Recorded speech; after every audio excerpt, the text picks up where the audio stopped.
నిన్న మా క్యాంపస్లో ఓణం జరిగిందని చెప్పాను కదా. ఇంకా ఓణం అయిపోయిన తర్వాత ఇప్పుడు ఓణంలో పెట్టే భోజనాలు ఎలా ఉంటాయి కూడా చూపిస్తాను రండి.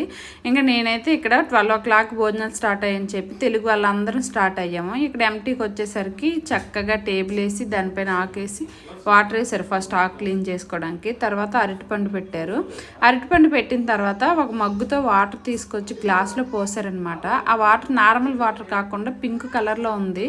ఇది ఏదైనా స్వీట్గా ఉంటుందో లేదంటే బీట్రూట్ వాటర్ ఏమో అనుకొని నేను టేస్ట్ చేసి చూస్తే అదేదో ఔషధం తాగినట్టుంది. రకరకాలుగా ఉంది నాకైతే. మనకు అలాంటివన్నీ పడవు కదా. ఇంకా తర్వాత అయితే బెల్లం బిస్కెట్, నెయ్యి, ఇదేదో చింతపండు పచ్చడి, కేలా చిప్స్, నిమ్మకాయ పచ్చడి, చాలా రకాలు పెట్టారు. ఇవన్నీ పెట్టిన తర్వాత నేను ఫస్ట్ అయితే పప్పు అన్నం తిని చూశాను. అన్నం ఎంత గట్టిగా ఉందంటే అసలు గొంతు దిగట్లేదనమాట. వీళ్ళు అదేదో రైస్ తింటారంట. రైస్ పేరు నాకు తెలీదు, మీకు తెలిస్తే కామెంట్ చేయండి.